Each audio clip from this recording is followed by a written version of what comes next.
Esta mesa, nós vamos discutir o rumo das políticas públicas para a garantia dos direitos humanos no Brasil, com foco, claro, no envelhecimento da população LGBTQIAPN+. Eu vou chamar aqui o mediador André Fattor. Ele tem 50... Fattori? Desculpa, Fattori, André Fattori, ele tem 53 anos, é graduado em Medicina e residência em Clínica Médica, pela Faculdade de Medicina de Ribeirão Preto, de São Paulo. Titulado como especialista em geriatria pela Sociedade Brasileira de Geriatria e Gerontologia. Atualmente é professor doutor da Universidade Estadual de Campinas, da Faculdade do Ambulatório LGBTI mais 50 da Unicamp. Com vocês, pode aplaudir ele e pode subir para a mesa. Vamos chamar aqui agora a Ana Cristina Silveira, coordenadora de Políticas Públicas para a Pessoa Idosa da Secretaria Municipal de Direitos Humanos e Cidadania. Ela é advogada, formada pela PUC, com experiência em gestão pública na administração direta municipal. Aplausos para essa maravilhosa. Eu tenho a honra de apresentar minha amiga Kelly Hickman, que é coordenadora municipal de políticas LGBTI+, da Secretaria de Direitos Humanos e Cidadania da Prefeitura de São Paulo. Ela tem 52 anos de idade, 1,70 m. Ela é Ana Hickman, querida. Casada, jornalista, militante, artista performático da cena paulistana, é consultora em diversidade e inclusão. Atualmente ocupa o cargo de coordenadora municipal de políticas LGBT da Secretaria de Direitos Humanos e Cidadania da Prefeitura de São Paulo, desde junho de 2024, sendo a segunda mulher trans a ocupar um importante cargo de representatividade na cidade. Muitos aplausos para essas três figuras maravilhosas. E a nossa regrinha será a seguinte: podem se sentar, que eu vou pegar o chicote. 20 minutinhos de fala para cada um de vocês. A Hickman tem 5 minutinhos, que ela é a mediadora. Os demais têm 20 minutos. Se vocês quiserem conversar entre si, pode. Se quiser fazer uma pergunta entre si, tá bom? Esse aqui eu não vou abrir para perguntas, porque eu achei que vocês invadiram... Ah, louca. Fiquem à vontade, eu vou ficar aqui só de olho. E Hickman é com você. É minha. Oh, é ele que é a louca. Bicha. Pode. Obrigado pelo convite. Estou muito feliz de estar aqui. Luiz, obrigado novamente pela oportunidade de estar aqui. Meus colegas de mesa, obrigado por vocês estarem compartilhando. É um evento tão representativo, né? Eu fico muito feliz realmente de poder participar, né? Numa condição de contribuir para o que as pessoas estão vivendo. Eu só gostaria de fazer uma fala rápida, porque essa mesa ela tem o objetivo de discutir políticas públicas. Nós vamos levantar problemas, ver o que existe a respeito, o que está sendo feito a respeito. E, para isso, eu trouxe uma historinha. Tá? Deixa eu te interromper só um minuto, que eu acabei de receber a notícia que o deputado Guilherme Cortez vai se atrasar e mandou uma mensagem aqui, porque está no trânsito, mas que virá para a nossa roda. Então, vocês podem continuar, que já ele chega, tá bom? Obrigada. Então, eu vou usar essa historinha só como um estímulo, né, para a gente abrir vários campos de discussão. Ok? Eu acho que o tema, né, vem um tema muito forte das velhices dissidentes. Envelhecer nunca é um processo fácil. Eu sou geriatra, o meu dia a dia é trabalhar com envelhecimento. O envelhecer não é confortável, não é cômodo. Ele tem as suas características, os seus perrengues, mas ele também tem a fase da maturidade, da tranquilidade, né, a fase de uma harmonia, né, consigo mesmo. Então, nesse processo, a gente sabe que as velhices LGBT, elas são mais difíceis. Por quê? Elas são mais difíceis do ponto de vista de vivências, experiências, traumas carregados, características psicológicas, aceitação. Nem sempre tudo foi uma maravilha na construção da velhice dessa pessoa LGBT. Então, essa palavra, velhice dissidente, ela me lembra o embate, né? O dissidente é o combativo, o dissidente vem no embate. E eu acho que, inevitavelmente, a gente precisa passar pela fase da velhice dissidente, porque nós ainda não construímos a identidade necessária, e a aceitação necessária, e a inserção social necessária, para que a gente tenha um contexto de vida comum, normal, de aceitação, né? Um contexto de vida em que o sofrimento psicológico, físico, social, não tenha um impacto tão grande nas nossas vidas. Então, a gente precisa da fase dissidente, a gente precisa da fase de construção, né, desses direitos e do reconhecimento de identidade. Eu espero que algum dia a gente chegue na fase da velhice divergente, né, que é a simples convivência, porque a aceitação já está incorporada, a aceitação já existe. E eu acho que a gente vai chegar lá. Eu faço parte de um ambulatório destinado a pessoas LGBT com mais de 60 anos. É um ambulatório que eu chamo de LGBT 60+. E esse ambulatório, ele só faz sentido hoje na medida em que nós percebemos diferenças no tratamento, na recepção, na condução das pessoas LGBT dentro do contexto de saúde. A hora que tudo tiver pacificado, resolvido, que a inserção social for suficiente, legal, não vai fazer mais sentido ter um ambulatório desse, porque as pessoas já vão estar nos seus contextos dos postos de saúde, nos seus lugares, recebendo a atenção que é devida de uma maneira digna, né, de uma maneira sem diferença, sem preconceito.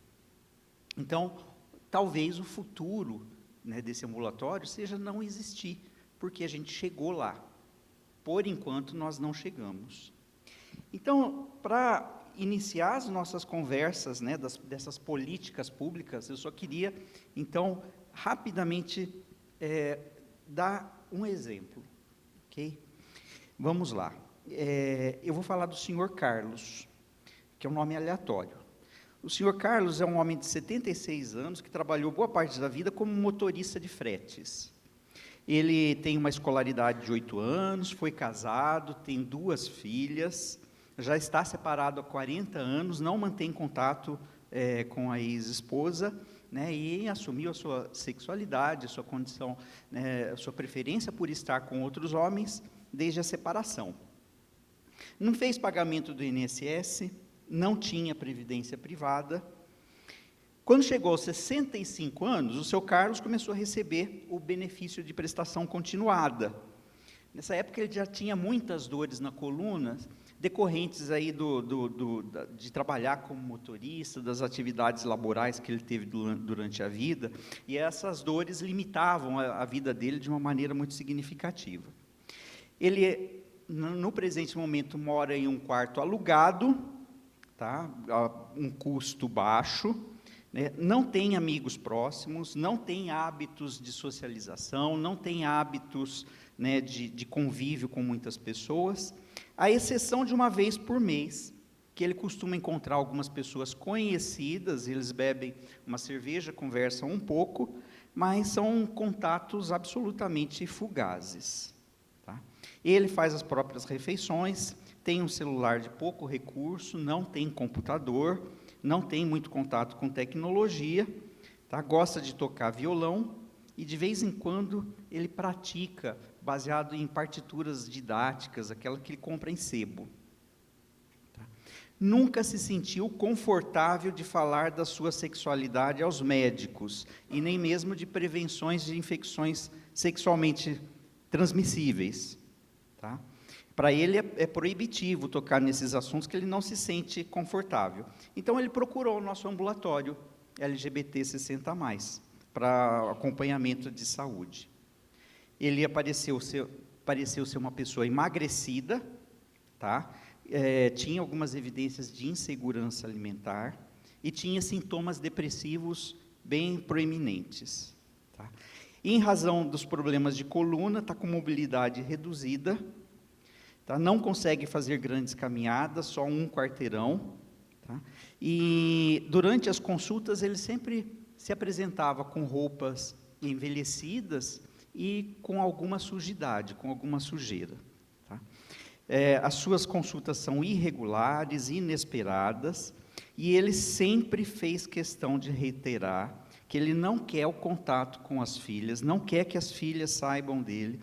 As filhas são pessoas de religiosidade bastante exacerbada, e ele não quer que elas saibam da sexualidade dele, elas não sabem. Ele não quer que elas saibam, e não quer manter o contato, né, nem o envolvimento. E aí surge esse caso cheio de toques, né, de pontos a serem discutidos. E agora, então, eu abro espaço para as nossas convidadas queridas para essa primeira discussão. Ana Cristina, né? Você pode, por favor, fazer a primeira fala? Boa tarde. Eu agradeço a todos, todas e todes. Agradeço a organização também de estar aqui e poder falar com vocês. Em relação, eu sou da Coordenação de Políticas para a Pessoa Idosa da Secretaria Municipal de Direitos Humanos e Cidadania. A nossa atribuição maior é promover os direitos da pessoa idosa e o enfrentamento das recentes atuais violências praticadas contra a pessoa idosa. A gente tem serviços ligados à nossa coordenação, que hoje vai ser inaugurado, ou melhor, vai ser inaugurado semana que vem um centro de referência, que vai dar apoio psicológico, jurídico, gerontológico e psicossocial para as pessoas idosas. Então, a gente vai ter um lugar que as pessoas idosas vão poder ir para serem avaliadas e serem encaminhadas para o que tiver na administração pública de política relacionada a essas pessoas. Então, nesse sentido, eu acho que esse seu... O Carlos poderia ir no centro de referência e apresentar os seus problemas para que ele possa ser encaminhado para o lugar certo. Em relação à moradia, tem várias políticas da Secretaria de Habitação, e a legislação obriga que tenha em qualquer ambiente, qualquer moradia, qualquer projeto de habitação, 5% de apartamentos ou casas para as pessoas idosas. Então, quem tem a necessidade de habitação tem que estar inscrito na Coab para poder participar desses programas. Existem mais de um tipo de moradia.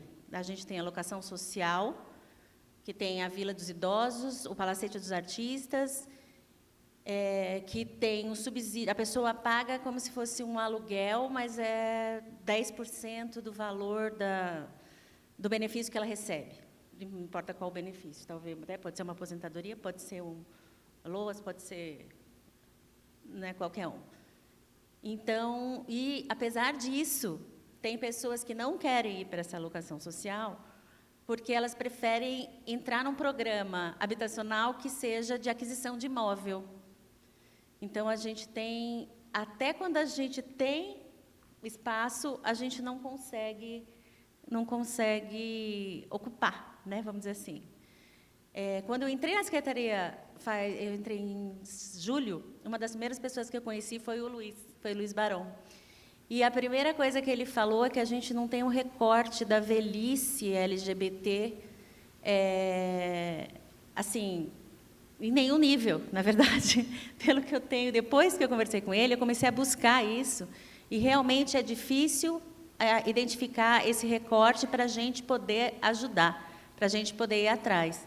E desde aquela época eu já estou pensando em várias coisas, né, para poder colaborar. A gente tem o Fundo Municipal de Idoso, que é um fundo que complementa políticas públicas, e espero que nós saia um novo edital o ano que vem, que é uma chance que as pessoas têm, que as organizações têm de poderem subsidiar projetos específicos para essa área. Então, eu espero que isso aconteça da melhor forma possível.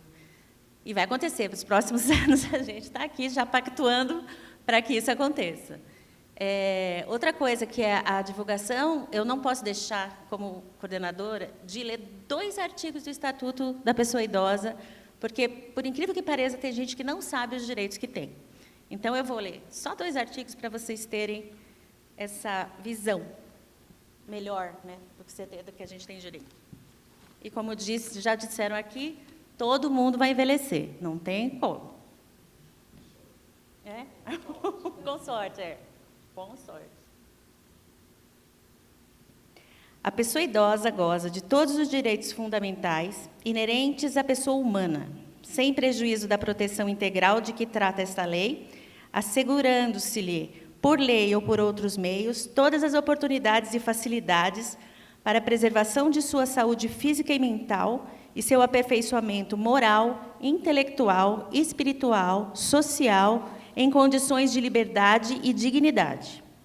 É obrigação da família, da comunidade, da sociedade e do poder público assegurar à pessoa idosa, com absoluta prioridade, a efetivação do direito à vida, à saúde, à alimentação, à educação, à cultura, ao esporte, ao lazer, ao trabalho, à cidadania, à liberdade, à dignidade, ao respeito e à convivência familiar e comunitária.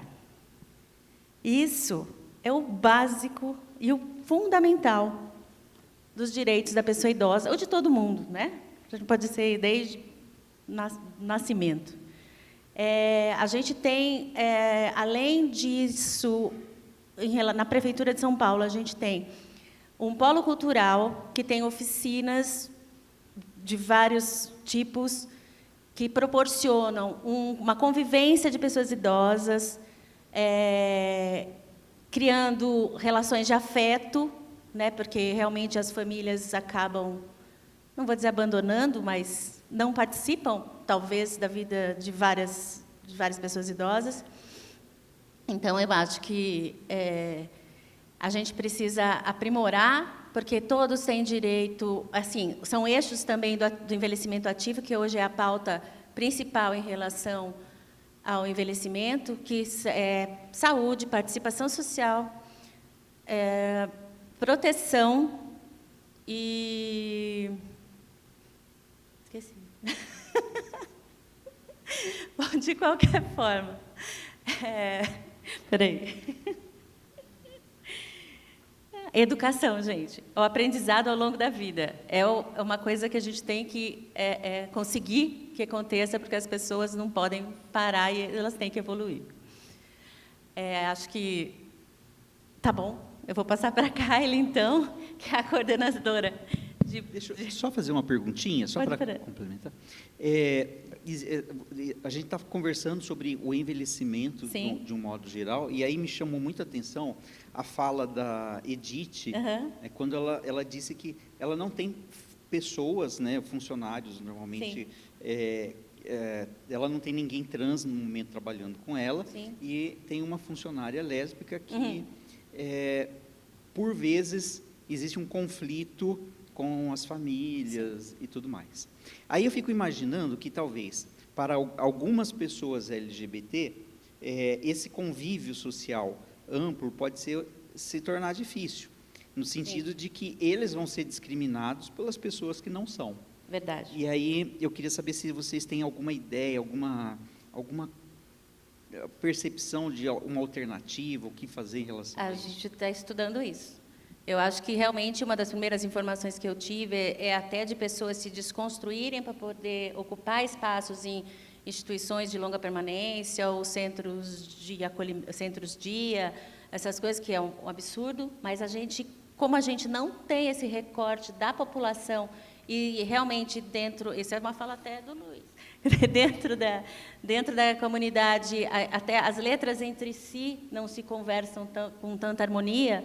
Então, é uma coisa que na verdade, nesse caso, eu estou me propondo, como estou coordenadora, a seguir caminhando, procurando esse recorte, esse trabalho, para a gente, pelo menos, tentar descobrir essas coisas. Porque, realmente, todos os projetos que eu fui, como gestora, que eu fui verificar que o fundo, né, como gestora das parcerias do fundo, que eu fui visitar, desde que eu entrei, você não vê esse recorte nos lugares. Você não consegue identificar. Talvez eu identifique uma ou duas pessoas, mas lá dentro não se fala do tema, entendeu? Não se identifica as pessoas da comunidade. Então, eu acho que é uma luta, é um trabalho, né? E a gente tem que partir para a Câmara Municipal, tem projeto de lei, eu acho que... E tem que usar a pauta da pessoa idosa, que é uma pauta até para indígena, que abrange tudo, para a gente conseguir caminhos, entendeu? Seguir o melhor caminho possível. Então, é isso, gente. Obrigada. Tem o meu próprio, olha que chique, né? Gente, boa tarde a todos, todas e todes. Quero, de antemão, agradecer a organização desse evento, a Eternamente Sou, que é uma desbravadora, né, que tem a ousadia, eu digo ousadia de uma forma muito positiva, de colocar holofote e de se preocupar com o recorte da população que ninguém quer se preocupar. Essa é a grande realidade, né? Acho que a gente veio aqui para conversar, sem romantizar absolutamente nada, porque eu acho que é só assim, com o pé no chão, que a gente constrói coisas juntos, né? Então, queria muito agradecer pela honra do convite de estar aqui, neste lugar, tendo esse protagonismo. Queria cumprimentar ao André, mediador dessa mesa, a minha colega Ana Cristina, que faz um trabalho incrível lá na coordenação de políticas para pessoas idosas. E dentro da nossa Secretaria de Direitos Humanos e Cidadania, nós temos 13 coordenações temáticas, cada uma com o seu nicho, para que a gente possa se debruçar um pouco mais, com mais intensidade e com foco mais direcional nas pessoas que a gente precisa atingir, né? Hoje, eu creio que seja o meu grande último evento neste momento, né, que coroa a minha pequena gestão como coordenadora municipal de políticas LGBT. Eu estive neste lugar, nesse cargo, nos últimos 5 meses, com a saída da Léo, que teve outros desafios, né, ela me escolheu para continuar naquele lugar, no sentido de que a gente tivesse uma continuidade do trabalho e uma continuidade de continuar sendo uma outra mulher trans naquele lugar. A Léo foi a primeira mulher trans a sentar naquela cadeira, eu sou a segunda, e em tempo acho que a gente não quer mais ser primeira de nada, né? É muito tarde para que a gente fique comemorando sermos os primeiros em muitas coisas, né? Eu digo isso porque foi um tempo muito difícil, porque foi um período eleitoral com muitos enfrentamentos, né, de muitos temas tocantes, mas essa é a nossa vida. Então, eu chego aqui hoje com a certeza de que eu venci um grande desafio. A Léo volta para a coordenação nesse papel principal e eu continuo sendo assessora direta dela e dessa coordenação, coisa que me orgulha muito, né? Então, esse trabalho tem uma continuidade. E eu tive muito interesse em estar aqui hoje, por inúmeras questões. Quando o Luiz Barão falou assim, é um privilégio da gente poder envelhecer. Imagine, então, para uma mulher trans, né? A gente morre com cerca de 35 anos, e isso não é uma ficção nesse nosso Brasil, né, Rê? Então, nós já ultrapassamos essa marca. Tenho o maior orgulho de dizer que tenho 52 anos e caminhando para essa velhice, né? Isso é resistência, muito mais do que privilégio, isso é um milagre. Quando a gente fala do Brasil, que é o país que mais mata corpos trans no mundo, né? Por 16 a 17 anos seguidos. Enfim, então, eu acho que a gente precisa perceber todos esses lugares e também perceber que, para construir políticas públicas, a gente não consegue fazer isso sem quantificar. Quando a gente fala de políticas públicas, nós precisamos ter clareza de números, e nós não temos esses números, né? Então, eu acho que o que a gente precisa perseguir nesse momento, já com muito atraso, é: de quem que nós estamos falando? De quantos nós estamos falando? Em que ambiente essas pessoas se encontram? Elas têm autonomia? Elas têm autonomia financeira, fruto de uma vida inteira de trabalho? Ou estão relegadas ao abandono, sem nenhuma rede de apoio, sem rede familiar, sem um companheiro?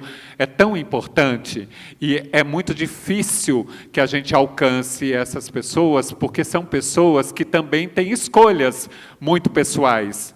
Tem pessoas que escolhem ficar confinadas dentro de casa e, portanto, isso as torna invisíveis, muitas vezes, para o sistema e para nós, enquanto atuação, né? Então, são tantos desafios e tantos muros que a gente precisa derrubar, mas nós precisamos avançar de uma maneira gradual, de uma maneira muito consistente. Como é que a gente faz isso? Eu não sei a resposta, mas que a gente precisa se unir para conversar todo mundo junto e de maneira transversal também sobre essas questões, porque não é só sobre isso, não é só sobre envelhecer, né? Todo mundo quer envelhecer também com a segurança de uma saúde integral, né? Com saúde física, com saúde mental, com uma certa independência, porque não adianta nada a Ana vir aqui e falar de um polo cultural que tem inúmeras atividades e as pessoas terem problema para se locomover, para socializar, para estarem presentes nesses espaços, né? Porque muitas delas já não têm mais essa autonomia. Então, a gente precisa refletir muito rapidamente e de uma maneira muito consistente sobre esses assuntos, né? Outra coisa que é muito importante, que é a grande novidade que a Ana trouxe, que é esse primeiro centro de referência para a pessoa idosa. E quando a gente fala, para quais pessoas idosas? É claro que nós, enquanto comunidade, temos muitas especificidades, mas esse centro também deve estar de portas abertas para abarcar as nossas pessoas, né? Independente de ser A, B, C, LGBT, que tanto faz, né? Pessoa idosa, a gente tem que olhar no todo, né? E esse lugar precisa ser de livre acesso para também as nossas pessoas. Também precisamos encorajar as nossas pessoas a avançar, a ocuparem esses espaços, né? E eu digo isso por experiência própria. Sou um corpo trans que ainda é muito invisível para toda a sociedade. E, no entanto, quando dizem, esse lugar não é para você, é lá que a gente quer estar. Porque a gente precisa romper esses espaços, para que essa ocupação aconteça e que não seja tão segmentada, porque senão a gente sempre vai estar à margem do sistema, da sociedade, né? Nós não queremos exclusividade de nada, mas nós queremos ser incluídos nos pontos que já existem, nos centros de referência que já existem, né? Nós da coordenação municipal, né, temos 5 centros de cidadania LGBTs aqui na cidade de São Paulo, um em cada região, Norte, Sul, Leste e Oeste, e temos o mais antigo deles, que é o CRD, aqui na Major Sertório, né, que foi o primeiro a ser aberto, e que ele é um centro de referência, que é o Bruna Valim, né. Todos esses lugares estão de portas abertas para toda e qualquer pessoa LGBT+. Né? Independente do recorte de idade, porque o que a gente percebe também, que os centros de cidadania, e que agora vão passar todos a serem centros de referência, padronizados, eles são lugares de convivência, porque a gente entende também que outra fragilidade, vulnerabilidade da nossa comunidade é porque muitas vezes as pessoas não têm com quem conversar, não têm amigos, não têm família por perto, não têm companheiro. Então, que lugar, primeiro, elas se encontram com outras pessoas iguais, porém diferentes, porque todos nós somos a diversidade, mas podemos falar sobre as mesmas dores, os mesmos atravessamentos, as mesmas experiências, a mesma essência, as mesmas vontades, os mesmos desejos, os poucos direitos, os muitos deveres, são nesses espaços, né? Só que, quando a gente fala desse recorte da nossa velhice, a gente encontra uma parcela muito pequena ainda dentro dos nossos centros.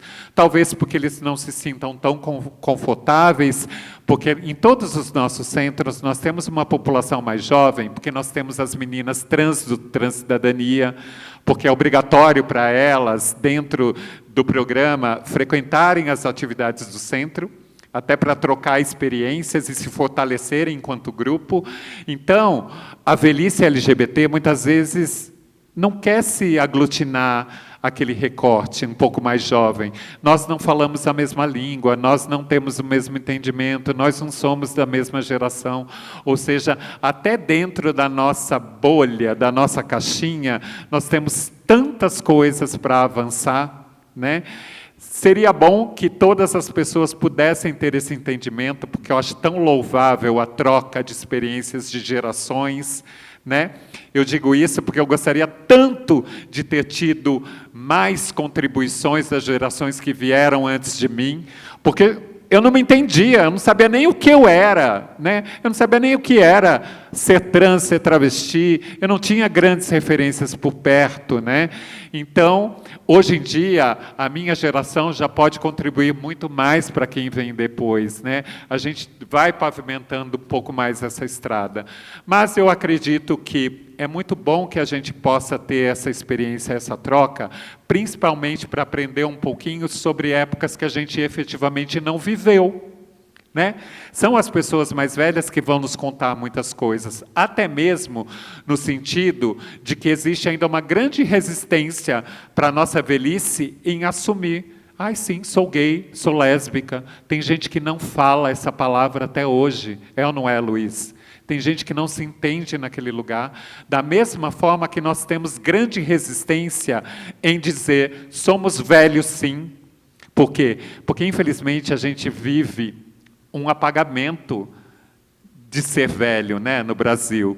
Parece que você não serve mais para nada e não tem mais holofote, não tem grandes preocupações. Estou encerrando, né, Luiz? Tem quanto tempo?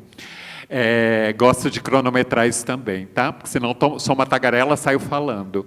Então, gente, é muito sobre isso. O que nós estamos já conversando com a chegada desse centro de referência é que movimento nós vamos fazer para que nós cheguemos até essas pessoas, para que a gente faça com que elas se sintam encorajadas a frequentar esses lugares, não só o centro, para os diversos encaminhamentos, porque tem, né? A gente precisa dar atendimento psicológico, cuidar da saúde mental dessas pessoas, reempoderar essas pessoas também, né? Assim como levá-las para o polo, que elas também não conhecem, para fazer com que elas se movimentem, porque o que envelhece a gente, muitas vezes, é a falta do movimento, né? Eu sei disso porque eu tenho 52 anos de idade, e muitas vezes as pessoas assim, me veem aqui, aí daqui a pouco chega final de semana, eu faço show e as pessoas dizem, gente, essa mulher não para nunca. E eu tenho entendimento, né, Jaque, que está lá no fundo, que se a gente parar, a gente enferruja, a gente atrofia. Então é por isso que a gente precisa ter a preocupação em fazer com que a nossa gente se movimente. Eu gostaria muito francamente, de ter chegado aqui hoje. Eu sei que nós temos muita qualidade aqui, porque são pessoas de muita qualidade, mas eu queria que isso aqui tivesse lotado, gente, né? E por que não está? Porque se é um tema de tanto interesse e que a gente precisa alcançar tantas pessoas. Onde estão essas pessoas? Estamos aqui falando delas, mas onde estão elas? Ou seja, Nós precisamos alcançar essas pessoas definitivamente, seja como poder público, seja como sociedade civil, seja como pessoa física, porque você pode ter um amigo, alguém que você pode puxar pela mão e incentivar. Todos nós temos deveres em relação a essas velhices. Estamos atrasados? Sim, mas precisamos começar ontem, tá bom? Muito obrigada. Arrasou!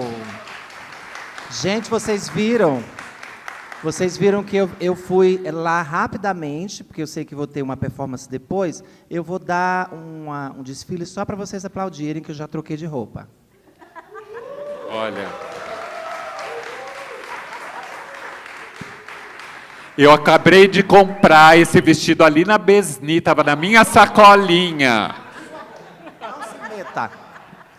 Olha, brincadeiras à parte, a Hickman estava falando, e eu estava lembrando, quando eu fui trabalhar na coordenação LGBT, eu trabalhei no Centro de Cidadania LGBT Luana Barbosa, como assistente social. Da Zona Norte. Na Zona Norte. E a referência deles lá, o questionamento deles era justamente que eles gostariam de ter os pares.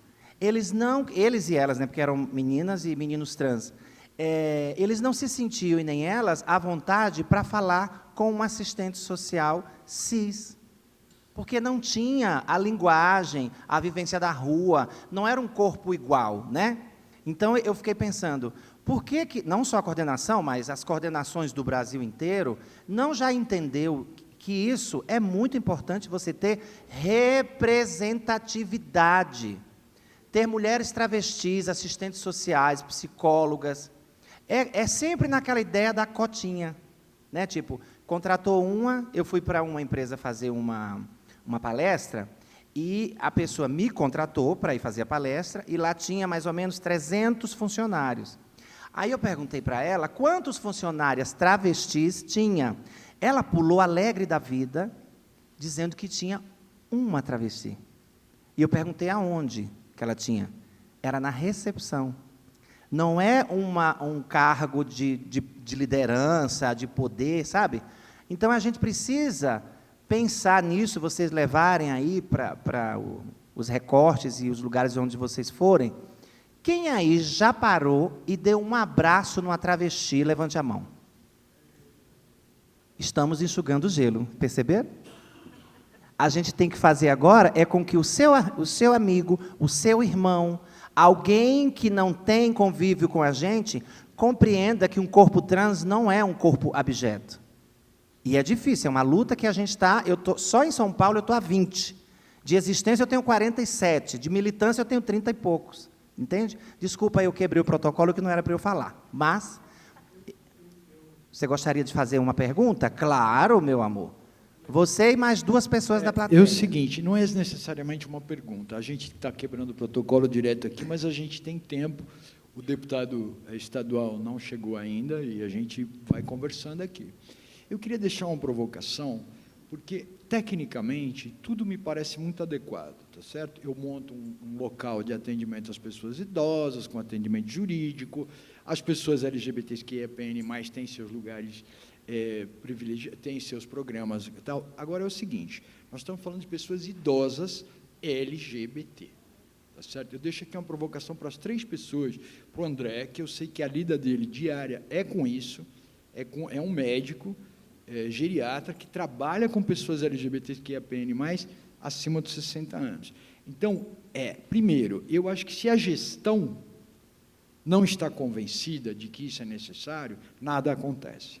Segundo, que eu, como homem gay de 65 anos, não me sinto confortável em chegar num lugar cis, que não tem nenhuma denominação, porque tem nenhum tipo de acolhimento para essa comunidade e estar com outras pessoas que não sejam meus pares, porque isso é uma questão de autodefesa, isso é uma questão, isso eu estou falando como homem cis, cuja passabilidade é bastante grande, né? Então, a questão é como que uma coordenação LGBTQIAPN+, junto de uma coordenação da pessoa idosa, vai construir esse ambiente de segurança e de tranquilidade para que as pessoas LGBTQIAPN+, como o nosso amigo André falou, não precisem de ambientes específicos, porque nesse momento elas precisam.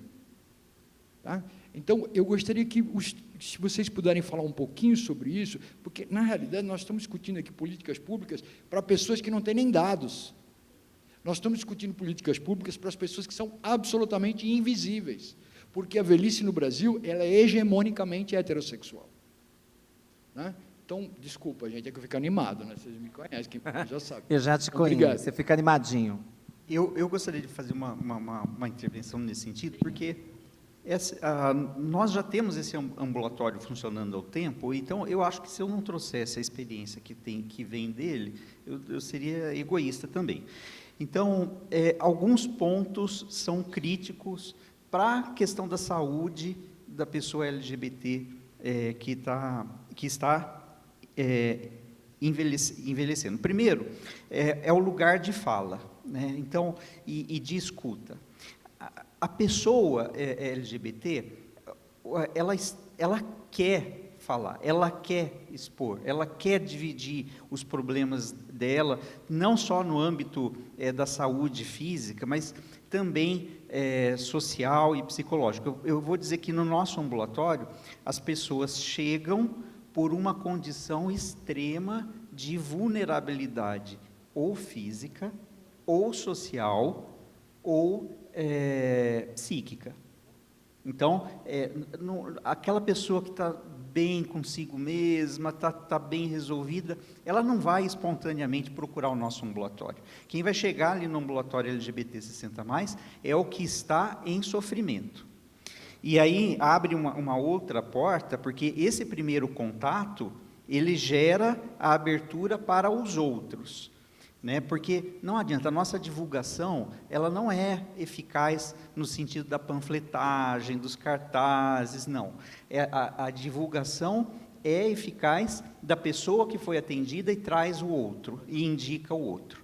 É assim que chega, porque é invisibilidade. A Edith falou, né, do apagamento da velhice LGBT. Para uma velhice ser apagada, ela tem que ter sido escrita, e essa velhice LGBT não foi escrita ainda, ninguém sabe, né? Se a gente fizer uma pesquisa, porque as pessoas não se declaram, não se mostram, né? Então, é muito do contato interpessoal para a gente atingir as pessoas LGBT. Segundo ponto, é a prevalência de doença mental. É muito alta, tá? E aí, essa doença mental, quer dizer, pode ser que eu tenha uma amostra viciada, porque elas chegam justamente pela condição de sofrimento, né?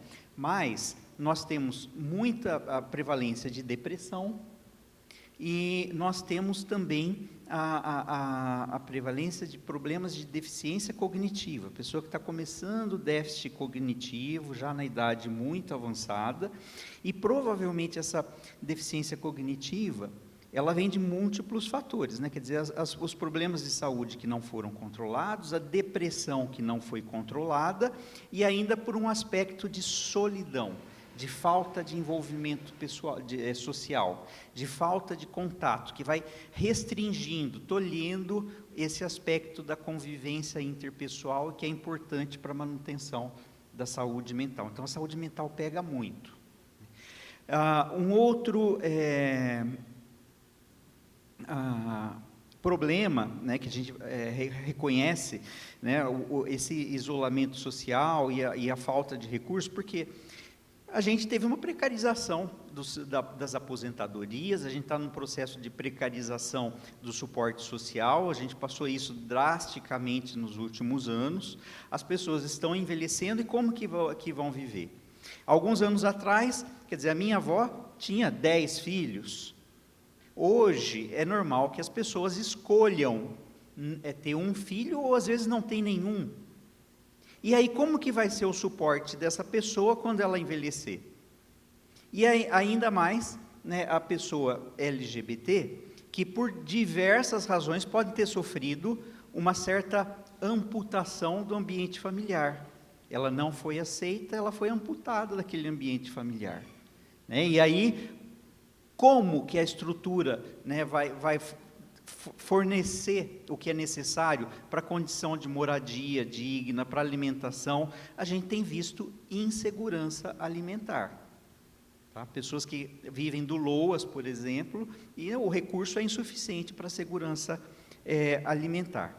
A questão do suporte psicológico, que é fundamental, e 2 só pontos adicionais. A presença de pessoas LGBT é fundamental. Tá? Não adianta querer criar uma facilitação através de um profissional cis que não vai entender o que está acontecendo ali, né? Não tem as mesmas experiências. Então, um exemplo, tá? Não estou dando nome, não estou citando nomes, mas eu tive um atendimento essa semana passada de uma pessoa, né, de 65 anos que foi acompanhado por um homem de 92. Por que ele foi acompanhado? Porque eles tinham um acordo entre si de que todo problema de saúde um acompanharia o outro, embora seja só uma relação de amizade, não tem nenhuma relação afetiva, assim, de conotação sexual. Então, esse homem de 92 anos, ele simplesmente não estava lá para ser atendido e ele não ia abrir a boca para falar da sexualidade dele. Então, quando eu percebi isso, eu sendo um homem gay, eu provoquei o companheiro, o amigo dele, de 65, falando: e você, com quantos anos você teve as suas primeiras experiências com outros homens? Você se identificou como gay com quantos anos? E aí, a partir dessa conversa, o senhor se sentiu à vontade para falar da sexualidade dele. Então, essa representação é importante, pessoas que entendam, né, o que está sendo falado ali. E, por último, a questão do HIV. Tá? A geração que está envelhecendo hoje é uma geração que conviveu muito intensamente com o HIV, inclusive com as complicações decorrentes do tratamento do HIV. E são traumatizantes, são pesadas, são muito intensas. E o que acontece? Eles estabelecem uma relação excelente com o centro de referência para as ISTs, onde fazem o tratamento do HIV, só que o profissional que trabalha no centro de referência de IST, ele não tem o olhar do velho, do idoso, da pessoa que está chegando com 80 anos, com as limitações ou as necessidades de tratamento aos 80 anos. Então, tem um lapso aí. Os usuários têm uma excelente relação com o profissional do centro de referência de tratamento. Só que o próprio centro de referência não tem a capacitação para olhar sobre o idoso, né? E essa população é grande, é muito prevalente. Tá? É uma história importante. Então, são essas coisas assim que chamam a atenção para uma construção inicial do que eu posso trazer de experiência vivida ali. Tá bom? Vou chamar ele. Bom, eu vejo falar de moradia, de alimentação, mas o sonho de Eternamente Sou é ter uma LPI. Por quê? Para não estar essa solidão, porque ter essa LPI, LGBTP e mais aí, que tantas letras, né, seria o sonho. Porque você imagina você estar numa LPI de héteros. Eu chegar lá e eu dizer, eu sou lésbica, mas eles vão me isolar. E eu não quero ser isolada. Eu quero estar presente com os meus pares. E seja junto com os trans, porque, aliás, eu me dou muito bem com todas. Todos, graças a Deus, são meus queridos, meus amados, gostosos, gostosas. É assim que eu trato. E eu sou gostosa também, é lógico. Eu não sou besta de falar só deles e de mim, não, né? Mas eu queria, sim, é um sonho. E nossa proposta dessa nova diretoria é a gente fazer emendas, lutar com os deputados, com os vereadores, com tudo que tem direito de juntar essa emenda maravilhosa e nós fazer uma LPI para nós. Até eu vou morar, porque eu quero estar junto com meus pares. Você pensou que alegria você ser idosos e tudo junto, sem preconceito, sem estar ali, a gente comer o arroz e o feijão, mas com sorriso. É isso que eu quero. Lógico, mas está tão caro a carne, então deixa para depois. Os ovos. Então, esse é o sonho de Eternamente Sou, uma LBI de LGBT, para acabar com a solidão, acabar com o medo, acabar. Mas não é também a gente se esconder, mas na luta, porque a nossa luta nunca vai acabar. Porque a gente tem que estar sempre transparente, viver, mostrar, sem medo de ser feliz. Obrigada. Maravilhosa, presidente! Eu amei. Bom, primeiro, eu sei que ele vai pedir desculpas, mas eu já vou pedir em nome dele, do deputado, porque houve um acidente, quebrou o carro, teve que pegar Uber, mas o homem está aqui. Então, quero chamar para compor a mesa o deputado Guilherme Cortez, que eu tenho que fazer formal, mas ele é meu chefe.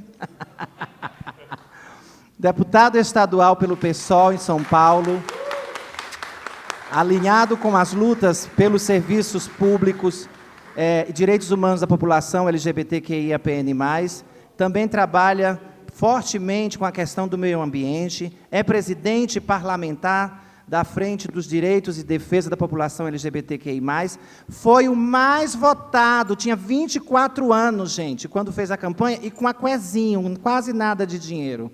É verdade. Foi eleito deputado estadual com 55.094 votos, sendo o primeiro da história da Assembleia Legislativa, elas que lutem.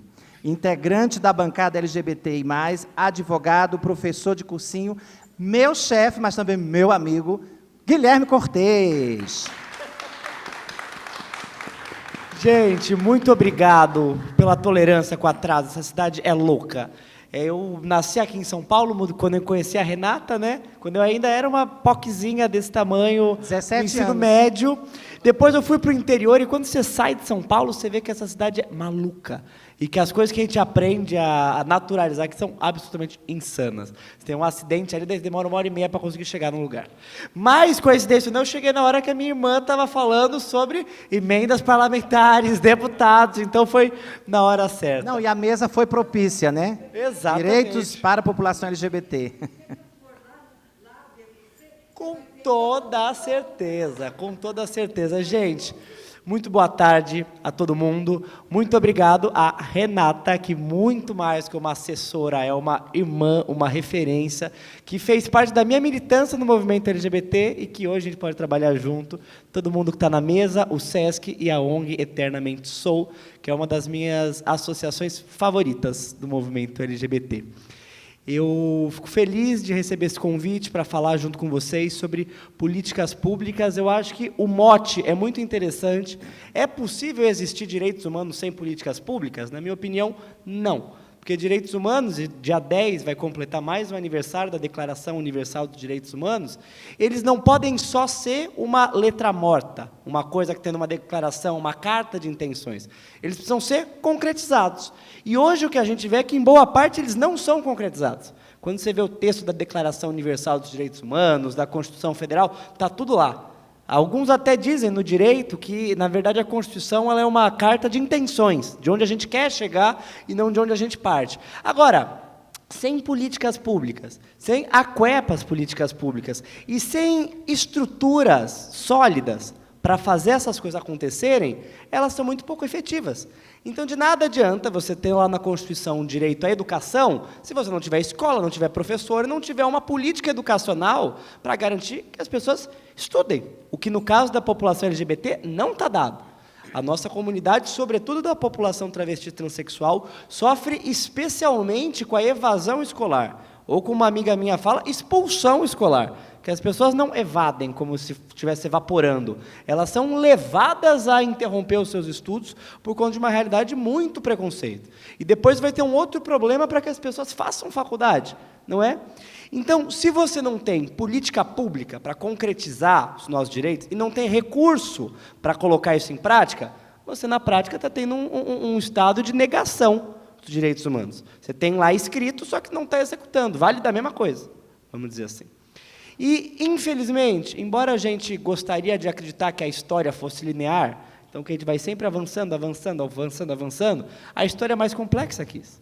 A gente tem avanços, daí tem um retrocesso muito grande, e o ritmo é muito frustrante. Quando você está na política pública, quando você está no parlamento, é absolutamente frustrante.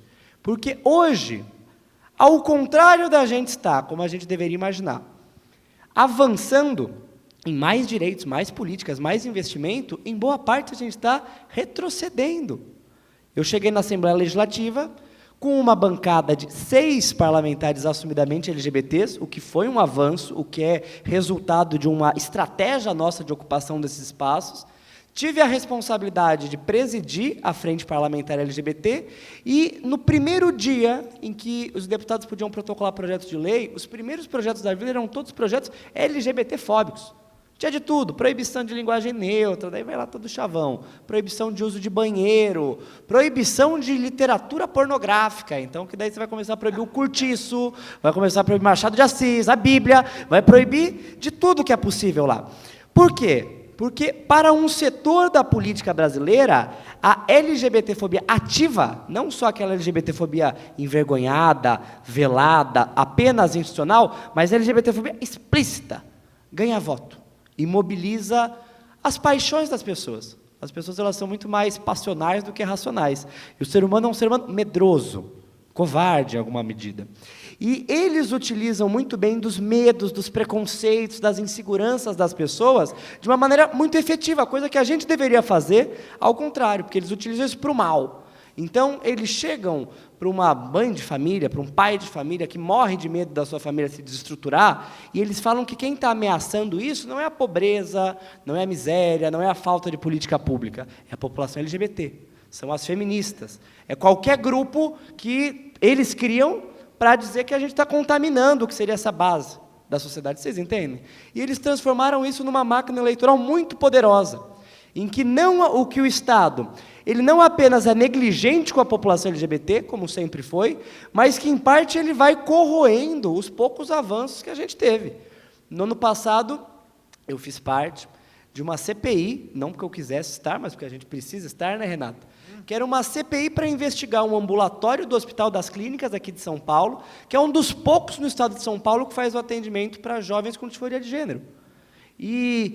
Ou seja, existem poucos equipamentos como esse. Na contramão da gente expandir, o que teve foi uma CPI para tentar criminalizar, dizer que tinha achar pelo em ovo para dizer que aquilo ali era errado, era criminoso e tal, e você retroceder no único que a gente tem, um dos únicos. Ou seja, o pouco que a gente conseguiu conquistar ao longo de décadas de militância, hoje existe um movimento consciente que se hierarquiza por retroceder.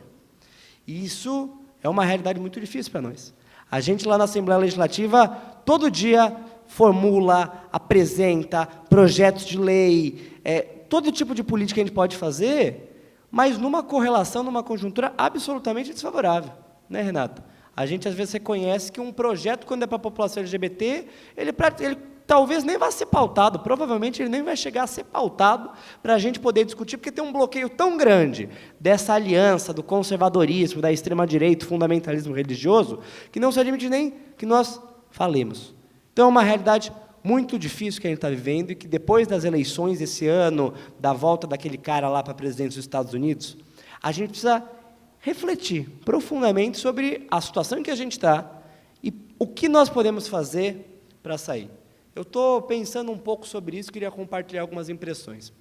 Em primeiro lugar, a gente precisa voltar a mobilizar e dialogar com as paixões das pessoas, sabe? A gente não pode ficar falando só para a nossa bolha, só para as mesmas pessoas, a gente não pode ficar falando só um discurso racional. Enxugar gelo, né? Enxugar gelo, e vamos falar a verdade, às vezes o nosso discurso é muito chato, porque é muito nome, é muita palavra, é muita coisa, é chato.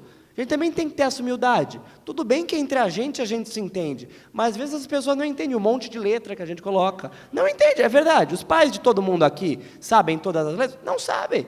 Não sabem metade das teorias e coisas que a gente fala. É verdade, não sabe. Hoje, eu discordo dessa visão, tá? Porque hoje se criou um bicho-papão, que é o tal do identitarismo. E tudo que as pessoas não gostam, elas falam, é culpa do identitarismo. Como se você falar gay e travesti tem que viver fosse identitarismo. Isso é uma bandeira básica, né? Não é exatamente... É uma questão básica. Você falar que um projeto de lei, como que existe lá no Congresso Nacional, para que uma criança estuprada seja presa, você falar, isso aí também é meio estranho. Isso não é identitarismo, pelo amor de Deus. Isso aí são direitos mínimos, básicos, e a rigor da maior parte da população, quando a gente está falando de quem é atingido. Agora, a questão é, os nossos movimentos, eles não podem, e esse é um caminho que a gente vê cada vez mais, a gente se dividindo cada vez mais. O movimento LGBT, vocês sabem bem disso, né, gente? É se dividir cada vez mais, em cosmos cada vez menores.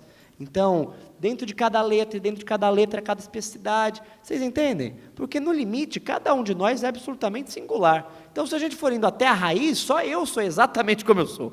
Então, se a gente for indo por esse caminho, vai ter o movimento do Guilherme, e o movimento da Renata, e o movimento de cada pessoa que está aqui. Vocês entendem onde eu quero chegar? A questão é, se a gente for por um caminho em que a gente está absolutamente sobre ataque, em que a gente tem uma dificuldade muito grande de fazer avanços mínimos, em que a gente precisa de alianças estratégicas entre os nossos movimentos, a gente não pode se dividir. E nem pode se dar o luxo para um debate, para um discurso internista. Nós pela gente mesma. É claro, um debate como o que a gente está fazendo aqui é fundamental para que a gente formule entre nós o que nós vamos fazer para a sociedade, o que Eternamente Sou vai propor para a sociedade, e como que a gente pode se apoiar. Esses momentos são fundamentais, mas nossa atuação como movimento não pode se limitar nisso, porque senão vira uma briga do gay com a trans, com a travesti, com a bissexual, com a lésbica, e claro... Já está essa briga. E cada uma das nossas letras tem as suas peculiaridades, e sempre vai ter, e as pautas, em alguma medida, vão ser diferentes. Agora, muito maior do que as especificidades de cada sigla, de cada segmento da população, é o que nos une. O que nos une é que nós somos uma parcela de pessoas que, seja pela cor da pele, seja pela identidade de gênero, seja pela orientação sexual, seja pelo lugar que a gente nasce, a gente é feito de massa de moer por um sistema econômico, por um sistema moral. Quero fazer essa discussão mais profunda, porque depois da eleição eu vi muita gente angustiada, o que fazer, e daí na confusão as pessoas saem atacando tudo. É o identitarismo. A culpa é porque a esquerda agora só fala de gay. Pelo contrário, a gente tem que falar sobre nós. E existe uma parte da esquerda que quer deixar para depois, vai empurrando sempre para debaixo do tapete. Então, agora não é hora de falar de travesti, porque isso perde voto. Não! Quem que está liderando o movimento contra a escala 6x1, que é uma pauta popular? Um jovem gay, negro, periférico, uma travesti, negra deputada. Porque nós não somos um anexo da população brasileira. Nós somos parte da população brasileira. E por sermos a parte mais vulnerabilizada, a gente tem um potencial surreal de compreender, dialogar e de fazer as pontes necessárias. Porque só uma pessoa LGBT que passou pelo telemarketing, uma pessoa trans, que passou pela prostituição, que foi negada em todos os espaços mais básicos da sociedade, é capaz, muitas vezes, de a gente fazer essas conexões, que mostram que nós temos muito mais do que nos separam. Então, a diferença entre uma pessoa heterossexual, cisgênero, e uma pessoa LGBT que trabalha nas 6x1, que trabalha na periferia, que está no corre, sabe? Não é tão grande assim. Existe diferença, mas não é tão grande assim. Porque o que nos junta é muito maior. Então, nessa experiência parlamentar, né, Renata, a gente lida com todo tipo de questão. Então, o nosso mandato, ele vira quase que uma ouvidoria de LGBTfobia, o que é muito difícil para a gente também. Uma semana atrás, vocês viram o caso da cura gay no Tocantins. Nós recebemos isso todos os dias. De vereadores homofóbicos no interior de São Paulo, de onde eu venho. Não sei se tem gente aqui que é do interior. Eu nasci em São Paulo, me mudei para o interior de São Paulo. E as bichas do interior e as travas do interior, elas têm uma ideia de que basta você fugir para São Paulo para resolver os seus problemas. Porque a realidade lá é tão difícil. Aí você vê São Paulo, daí você vê que aqui em São Paulo tem um Sesc lindo desse, que a gente pode fazer um debate, daí você fala, lá é a terra da fantasia. Aí quando elas vêm para cá, elas veem que aqui, proporcionalmente, os problemas são tão grandes quanto a questão. Qual que é a diferença que eu vejo? Porque aqui, em São Paulo, por exemplo, o movimento LGBT conseguiu alcançar mais espaços. Então, quando você coloca em proporção, parece que a gente está mais na frente, porque a gente conseguiu ter avanços mínimos. Por exemplo, a Parada LGBT de São Paulo, um dos maiores eventos do mundo, certamente o maior do Brasil. Todo mês de junho vai acontecer. Pode o Bolsonaro virar prefeito de São Paulo, que já é uma conquista que a gente teve. O movimento LGBT já estabeleceu essa posição. Em boa parte das cidades do interior de São Paulo, né, Renata? É uma luta para você botar um trio elétrico na rua, para fazer uma parada LGBT, porque o prefeito vai lá e não dá o alvará, porque o vereador vai lá e impede, porque a rádio da cidade... Entendeu? É um fuzuê. Então, nas cidades do interior, a gente está mais atrasado nessas conquistas básicas. A gente recebeu 35 projetos, provavelmente saia 3. Exatamente, para 35. você conseguir apoiar as paradas. Né? Antes de eu ser deputado, a gente fez um rebuliço lá na Cidade Franca, que os vereadores propuseram uma Semana Municipal do Orgulho LGBT. Bacana, simbólico, importante, mas vocês concordam comigo que é um projeto simbólico. Não era sequer uma política pública assim, sabe? Profunda, mais concreta. E eu, na minha ingenuidade, pensei, vai ser facilmente aprovado, né? Porque data aprova todo tipo de data. Só em Franca tinha 26 datas evangélicas. E de todos os santos, e tudo bem, faz parte. E as datas mais curiosas, Observador de Aves. Tem essa data em Franca, o dia do Observador de Aves. Da Copa de Sinuca. Dia de quê? Observador de Aves, de pássaro.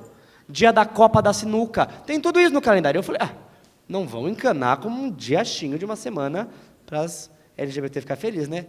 Foi um fuzuê na cidade, a cidade parou, parecia que o céu ia se abrir e pintar de fogo, e foi derrotado por ampla maioria dos votos dos vereadores, um projeto básico.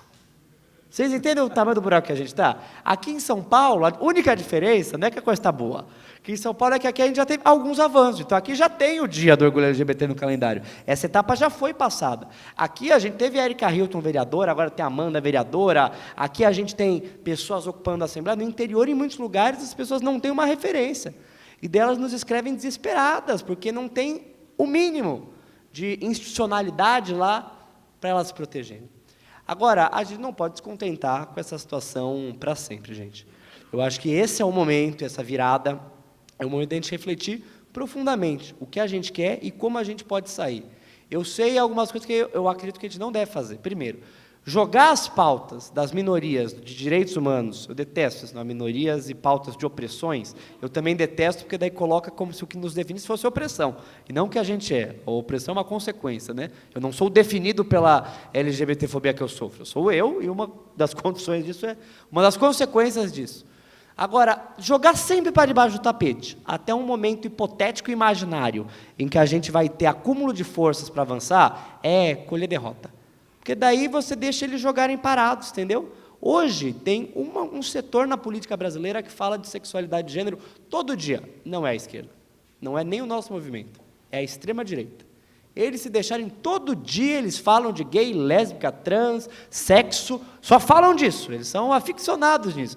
Enquanto isso, parte da esquerda vai lá e fala, mas não vamos entrar nesse tema porque esse tema divide, esse tema, as pessoas não estão prontas para isso, a gente não tem maioria hoje, e assim vai. Só que enquanto a gente vai empurrando esse discurso cada vez mais para frente, eles vão ganhando cada vez mais hegemonia cultural, porque eles não se abstêm de fazer a disputa, eles vão lá e falam, e eles vão ganhando, vão convencendo as pessoas e vão nos pautando.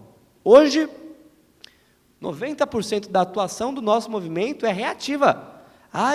Vamos todo mundo para a Assembleia para lutar contra a CPI. Vamos todo mundo lutar contra o projeto de lei para proibir o casamento igualitário.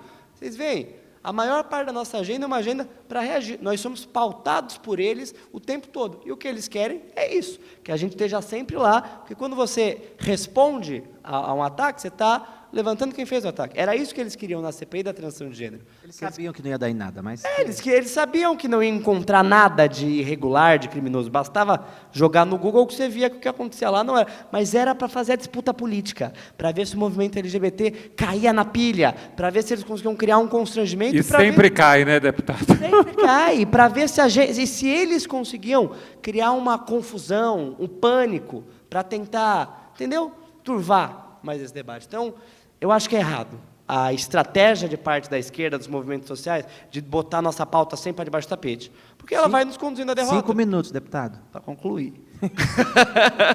Que a Renata sabe que eu gosto de falar. Então, em primeiro lugar, eu acho que é errado essa visão. Eu acho que é errado uma estratégia que a sociedade tenta empurrar a gente para nos dividir, que a gente vê se vendo em caixinhas cada vez menores, que daí, dentro de uma caixinha, a gente vai procurando qualquer caixinha menor, até que a gente está numa caixinha desse tamanho, que não consegue fazer uma manifestação na rua, que não consegue... Entendeu? Isso é uma estratégia. para que eles nos dividam. Porque se o gay achar que a sua adversária é a lésbica, é a travesti, é a trans, e não que ele precisa lutar em defesa dos direitos das suas companheiras, entendeu? Porque também é lutar em defesa da sua dignidade, daí a gente fica mais fácil. Aí só as trans vão lutar pelas trans, só os gays vão lutar pelos gays, e a gente vai se dividir. Só a população negra vai lutar pela população negra, só as mulheres cis e trans vão lutar. Aí dentro do movimento feminista tem as radfems, que são contra a população trans, ou seja, vai... Isso, gente, vamos falar a verdade, isso aí é conduzir a gente para a derrota. O mar não está para peixe, não é que a gente está na crista da onda, tão bem assim, que a gente pode se dividir, pode se permitir se dividir porque tem espaço. A gente está muito mal.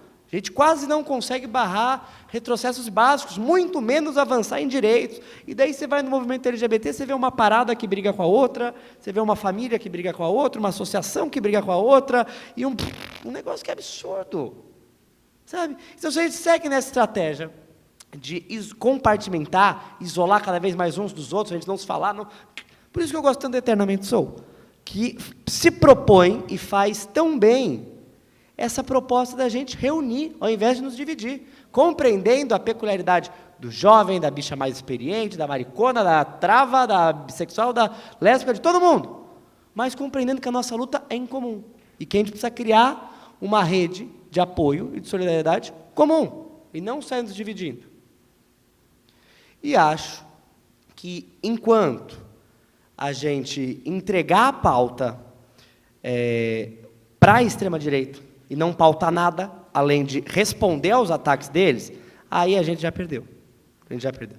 Enquanto quem falar sobre sexo nesse país, sobre gênero nesse país, for a extrema-direita, e a gente não se propuser a fazer essa discussão de uma maneira que comunique com a população, porque é o que eu sempre digo, não é só a população LGBT que sofre com a LGBTfobia, é toda a sociedade que sofre com a repressão sexual. Toda a sociedade. Mesmo quem é heterossexual sofre porque se aprisiona, porque tem uma vida mais... Claro, a população LGBT sofre muito mais, porque a forma que ele vai sofrer é um soco na cara, um tiro, um sequestro, tudo isso. Agora, quem não é, ou quem não se entende hoje, nem se permite, sabe, se aceitar às vezes, de tanta repressão que tem desde que você nasce, e você nasce com um sexo biológico, te botam no azul e te falam que você vai se comportar assim, isso também aprisiona as pessoas. Eu estava ouvindo uma pessoa que... O quanto de homens cis e heterossexuais que não fazem exame de próstata por conta de um entendeu? Isso faz mal para eles também, eles vão ter câncer de próstata, porque não estão se cuidando por conta da LGBTfobia. O tanto de gente que deixa de ir em bares, em festas, em empregos, ter amigos e viver melhor por conta da intolerância que é arraigada. Ou seja, enquanto a gente não se propuser a dialogar com todas as pessoas, mostrar como a nossa luta é muito mais comum do que separada, é a luta para que todos nós possamos viver melhor, com mais dignidade, mostrar que você pensar numa política de segurança pública para a travesti que está na rua, não é um privilégio para ela, e nem vai tirar nada de você que não está na situação, vai deixar a sociedade mais segura para todo mundo, mostrar que você tem uma política de saúde especializada na população LGBT, não vai tirar nada de ninguém, vai deixar a saúde muito melhor, porque vai deixar a saúde mais qualificada, vai diminuir uma série de doenças e problemas que a gente tem que são causados por conta da intolerância, do preconceito, da antipatia. Então, eu quero agradecer de coração pelo convite de estar aqui. Quero parabenizar essa ONG maravilhosa, que com certeza vai sempre contar com o nosso apoio, com o nosso fortalecimento. A gente sempre fala, né, Renata, que se a gente conseguiu passar por esse buraco de agulha, não é? Que foi ter se eleito deputado com 24 anos, uma bichinha do interior de São Paulo, sem dinheiro, e naquele lugar lá que só tem umas raposas do mal e homofóbica e tal, é para a gente fazer diferente. É para que pelo menos esse mandato sirva para apoiar os nossos movimentos, a nossa luta. Então, sempre que a gente puder contribuir, seja com as emendas, seja com os projetos, seja estando aqui, seja articulando, nós estaremos lá. Agora, concluo com isso. As pessoas colocam uma expectativa gigantesca dos parlamentares. como se nós fôssemos super-heróis, porque nessa cultura que a gente tem, né, hoje todo mundo é influencer e tal, a gente vai botando uma influência nas pessoas muito grande, né? Então a Erika Hilton vai nos salvar, o Guilherme vai nos salvar, a Renata Peron vai nos salvar, a Erika Malunguinho vai nos salvar. E a gente fica achando que algum de nós consegue fazer essas coisas sozinhos, por melhor que nós sejamos, e nós nos esforçamos muito para ter a melhor atuação possível, nenhum de nós sozinho consegue enfrentar tudo isso. A gente consegue lutar, dar orgulho, performar, fazer tudo isso, mas não consegue vencer sozinho, porque hoje eles estão em franca maioria. O que a gente pode fazer é ficar se esgoelando lá até se matar, ou adoecer, ou quebrar. Por isso que tanta gente quebra na política. Tanta gente que está lá, daí se cansa, sucumbe, porque é muito duro, você é ameaçado e tal. Se o nosso movimento não se fortalecer, para que a gente não dependa só de alguns parlamentares, mas para que a gente comece a ter força para disputar a sociedade, para que eles voltem a ter medo, ter vergonha de fazer os seus discursos de ódio, para que a gente ocupe lá não com uma minoria, mas com cada vez mais de nós, para que a gente possa sair dessa reação maldita e comece a pautar uma sociedade com mais direitos, com mais dignidade, que respeite mais a diversidade e que vai ser melhor para todo mundo. Se a gente não começar a investir nisso, a gente vai estar se preparando para mais derrotas. E está na hora de a gente começar a se preparar para vitórias, porque a vida não está fácil, e cada vez que a gente não tem um avanço, é um ou uma, ou uma, de nós que perde a vida, que perde o emprego, que tem os seus direitos mais básicos negados. Viva a Eternamente Soul! Viva! Vocês entenderam porque é que, para mim, enquanto travesti, é um orgulho trabalhar com ele, porque isso é um depoimento pessoal, vou quebrar de novo aqui o protocolo rapidinho. É um depoimento pessoal de que eu estou aqui em São Paulo há 20 anos e sou envolvida com política há muitos anos, e eu realmente já passei por vários grupos, amigos, pessoas que lidam com essa coisa de ter o poder na mão, né? E essa coisa de dar emprego para travesti sempre foi assim, coloca a travesti lá como abajur. Então, fica lá como uma planta que você, né, fica só... Quando o sol nasce, você dá uma floridinha, no final do mês você ganha o seu dinheiro, mas não fala muito, não se coloca, não seja protagonista da sua história, não queira estar no lugar onde eu estou. E aí, quando o Guilherme, que eu conhecia de antes disso, me chamou, eu fiquei muito, muito feliz, porque ele não mudou de quando eu conheci aos 17 anos para os 24, ao contrário, ele evoluiu enquanto homem, aprendeu, né, ficou um rapaz sábio, um menino sábio, mas essa coisa dele estar com o poder na mão não o deixou uma pessoa execrável, desprezível, que bota as pessoas lá só para fazerem cena. Então, eu tenho muito orgulho de trabalhar com você, e eu espero que a gente trabalhe muitos anos, porque se você for nessa toada, eu estou junto contigo, sempre. Eternamente somos. Tá bom? Agora eu queria saber se vocês querem fazer alguma pergunta para ele. Agora é a hora de vocês atacarem. Eu quero fazer um convite antes de uma pergunta. Eu já conheci o deputado, que ele foi na Unicamp fazer uma visita, a gente tinha se visto. E eu, desde que eu cheguei aqui, eu estou olhando para você, mas eu conheço a Renata, eu conheço ela. Mas eu não beijei ela, eu conheço ela. Agora que eu lembrei, da assessoria do... Exato. Mas você viu que eu sou discreta? Eu não falei que era nada, fiquei quieta. Deu a carteirada. Pois né? é. Mas o convite olha, esse ano a gente fez a primeira parada da longevidade aqui em São Paulo, que aconteceu no começo de março, se eu não me engano. Foi melhor do que a gente estava imaginando por uma primeira parada da longevidade. A gente está tentando incorporar isso como sociedade de geriatria no calendário da cidade, como oficial mesmo. E ano que vem, 2025, vai ter a parada da longevidade em outubro, novamente, com o mês da pessoa idosa, e a gente tem que colocar a velhice LGBT dentro da parada da longevidade. A gente tem que encher essa parada, a gente tem que levar a velhice LGBT para a parada da longevidade ano que vem. Muito bom. Uma boa provocação. Pois é. A pergunta que eu ia fazer para o deputado, nem sei, mas é justamente essa. Quer dizer, a gente vai para uma Câmara que está com uma tendência de direita, e apresentar projetos ou pautas relacionados aos direitos LGBT é uma coisa um pouco frustrante, né? Então, como que a atuação pode acontecer sem essa pauta na Câmara, outros sítios, outros locais de atuação, para a gente ser ouvido. Falo já? Já falo. Bom, eu acho que num momento tão defensivo, todas as maneiras da gente atuar, avançar consenso e organização válidas. Então, nós apresentamos uma série de projetos que a gente sabe que nessa conjuntura não vão avançar. Mas a gente sabe que propor esses projetos ajuda a gente a avançar no debate com a sociedade e que, num segundo momento, pode ser que a gente consiga avançar com eles. Por exemplo, vamos supor o exemplo da escala 6x1. Foi um projeto que já existia e que, numa determinada oportunidade, ganhou o debate público, e que hoje a gente tem uma possibilidade de ter um avanço. Nós temos uma série de projetos de lei para a população LGBT que, nessa conjuntura, não vão avançar. Mas que, primeiro, eles vão nos ajudar a discutir com a sociedade a importância desses projetos e que, oxalá, num momento melhor, a gente consiga avançar. E aproveitar absolutamente qualquer brecha que a realidade nos dá para confrontar isso. Então, aproveitar esse caso lamentável, hediondo, absurdo, da cura gay no Tocantins, que choca as pessoas pela violência daquilo, mas que desperta as pessoas para olharem para aquilo, e você poder pautar o quanto que as terapias de conversão sexual, sejam pseudocientíficas, sejam assumidamente religiosas, elas são criminosas. Então, cada oportunidade, infelizmente essas oportunidades são sempre difíceis, né, Rê?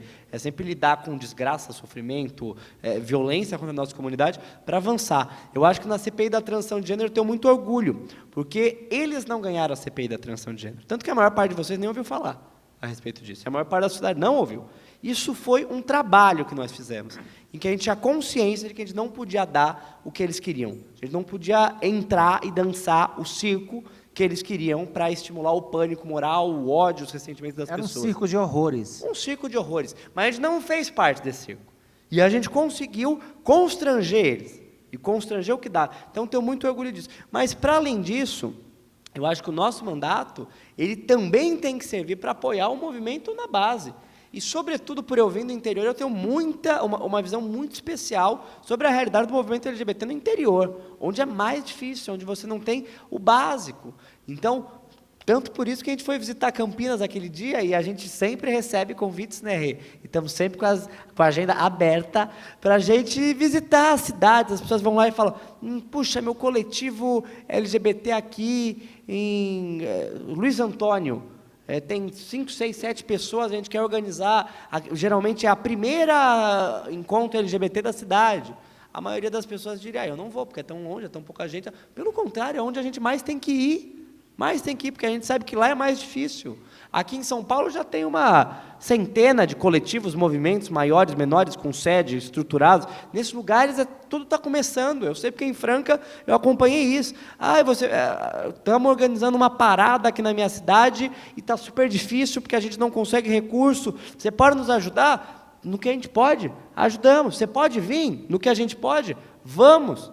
Porque está lá, ajuda você a mostrar para aquelas pessoas, que nem eu estava há 6, 7 anos atrás, e que a Renata veio para Franca, quando ela era candidata a deputada federal, ajuda as pessoas a ver uma luz, a sentirem que elas não estão sozinhas. Então, Renata sabe que todos os instrumentos que a gente tem para poder apoiar essa luta, seja propondo um projeto e debatendo ele com a sociedade, seja confrontando e ridicularizando um discurso conservador, preconceituoso, LGBTfóbico, para que você, enfim, tente reduzir os adeptos. Seja através de um vídeo, porque, às vezes, o deputado não pode ir, falando como assessora já, né? O deputado não pode ir. Minha co-deputada. Aí eu digo assim, ele não vai poder ir, mas será que se eu pedir para ele fazer um vídeo, ajuda? A pessoa fala, ajuda, porque isso intimida e inibe as pessoas lá, sabendo que no Estado tem um deputado e tem um coletivo, um coletivo não, LGBT nosso lá na Câmara, como é o nosso? Uma bancada LGBT que ouviu essa demanda. Parece que não é nada, mas isso ajuda muito essas cidades menores, né? E a coisa mais louca, e só concluo com isso, voltando a falar do interior, é que a gente recebe cada situação, gente, das mais pitorescas. O que os vereadores do interior, eles falam sobre a população LGBT é absurdo. Toda semana a gente recebe um, e daí a gente vai lá e manda caçar o mandato. Claro que não caça, mas dá um negócio, porque um deputado estadual, uma frente parlamentar, faz uma pressão, no mínimo tem que sentir medo. Até o dia que a gente foi em Taubaté, ou em Pindamonhangaba, eu acho, e daí falou que tinha aprovado um projeto de lei para que as peças de teatro elas tivessem a classificação indicativa se era peça de hétero ou de viado. Então, para vocês verem o nível de imaginação, de loucura, de inconsonalidade e tal que acontece aí, e se não somos nós para pautar, para jogar luz, para condenar, para ser uma referência para uma pessoa que está numa cidade como essa, vendo uma coisa tão absurda ser aprovada na Câmara, essas pessoas se sentem sozinhas, fracas. Então, cada oportunidade que a gente tem, mesmo numa situação muito reacionária, de fazer política, de se contrapor a isso, de apoiar um movimento na base, de acumular força, de mudar a consciência das pessoas, nós temos que fazer. Bom, o Luiz queria fazer uma pergunta, Luiz. Pega o microfone para o povo ouvir, você. Ele não fala muito, gente, ele fala pouco. Algumas pessoas gostariam de fazer pergunta, inclusive a Claudinha que está aqui, mas, na realidade, eu não vou fazer uma pergunta. Eu vou fazer uma colocação e gostaria de ouvir de vocês. Talvez algumas pessoas tenham mais intimidade com o movimento LGBTQIAPN+, outras menos, mas têm intimidade com as questões da idade, da velhice e tudo mais.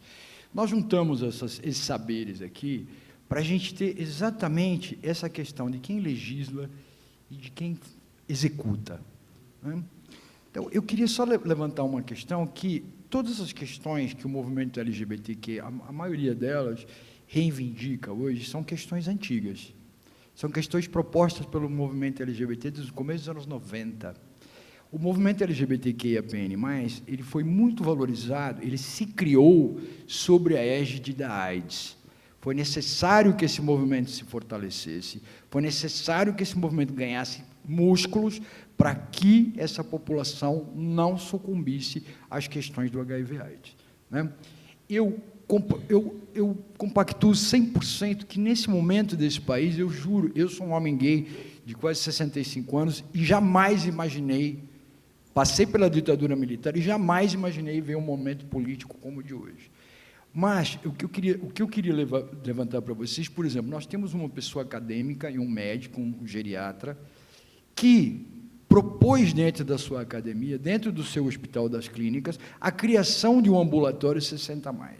Então, essas questões de solucionar e de trazer de forma pragmática, soluções para essa população que hoje sofre, porque a gente tem sim que ter uma combatividade política. Eu sou um sujeito muito político, sou extremamente combativo, mas a gente também tem que ser pragmático. Eu sempre digo que existem velhices LGBTs, as de hoje, e daqui a 20 anos e daqui a 40 anos. Em 25 anos, nós seremos mais de 60 milhões de pessoas idosas nesse país.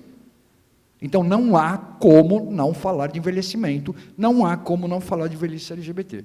Então, a minha questão é assim, mais do que uma questão, é uma colocação, né?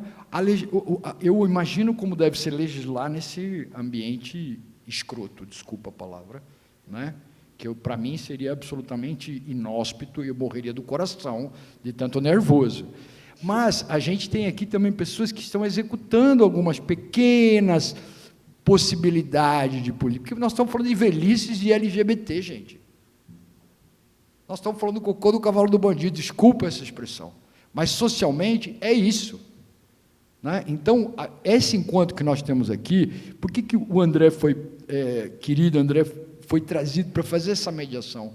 Porque ele é uma pessoa que, na prática, colocou questões que não foram resolvidas de forma pelas secretarias ou pela legislação. Ele conseguiu, dentro da academia, resolver alguma questão, tem um ambulatório 60+, o primeiro do país, precursor, um ambulatório LGBTQIAPN+.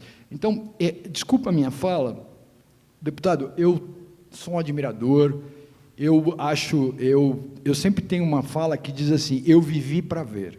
Né? É isso, eu vivi para ver o que nós estamos fazendo Barão, aqui. Aproveita e já passa ali para então, aquela pessoa que ela quer fazer uma realidade, pergunta. É mais uma colocação minha, já que eu não estou na mesa, eu queria falar, né, gente? Passa para ela fazer uma Então, gente, boa tarde. Eu queria agradecer muito essa oportunidade aqui dessa mesa. A deputada eu não o conhecia, estou bem feliz. Eu sou Cláudia Reis, eu sou do Rio de Janeiro e sou uma cacura, né, que é uma sapatão velha, lá da cidade do Rio de Janeiro, e envolvida com o movimento há muito tempo. Assim como o Luiz, não vou fazer exatamente uma pergunta. Na verdade, eu quero contar rapidamente uma experiência de legislação do Rio de Janeiro e perguntar a vocês todos, o que vocês pensam, todos e todas, o que vocês pensam sobre isso? A gente tem a direita e a gente tem a extrema-direita. Para mim, é tudo muito ruim. Porém, eu entendo que o diálogo com a direita seja menos terrível do que o diálogo com a extrema-direita, né? Assim como é com a extrema-esquerda também, que também é outra coisa que dá outro debate. Os extremos, né, não são legais. Os extremos não são legais. E aí eu pude colaborar lá, deputado, com a vereadora Mônica Benício, na escrita, né, do projeto e etc.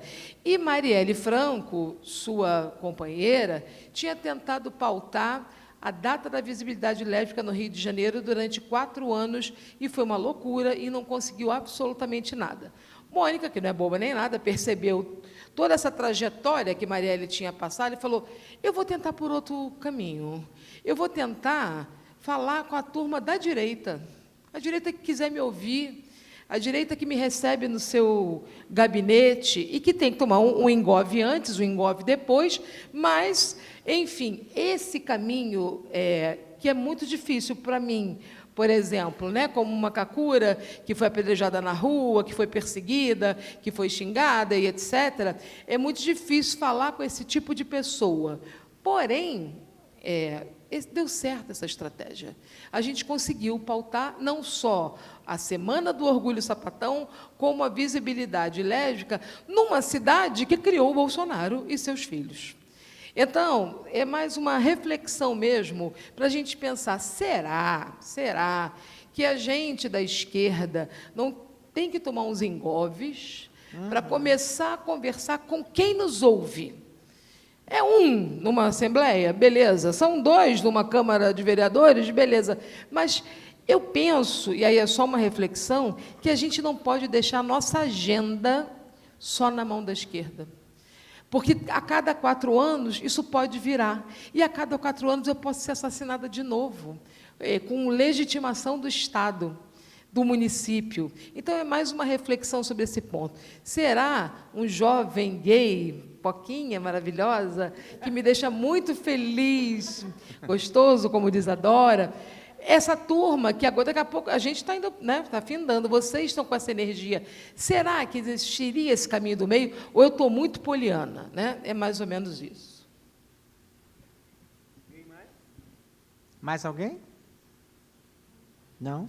Essa mesa está muito caladinha. Não, eu queria. Não. Você me der a oportunidade para falar, eu não paro nunca mais. Não, mas eu vou ficar de olho.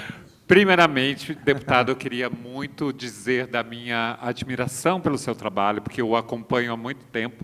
Torci para que você fosse eleito em Franca. Sou uma pessoa de Botucatu, então sei muito bem o que o interior representa e o tanto que a gente precisa avançar, né? Porque, gente, uma coisa também é fato. Nós precisamos de mais corpos LGBTs no executivo também, né? Se fazer lei já é difícil, né? Mas, de repente, nós precisamos aí, né, de pessoas lá, ó, né, no topo da pirâmide, sendo corpos LGBTs, e eu sei que você vai chegar lá em muito pouco tempo. Isso é uma profecia, tá? Ó.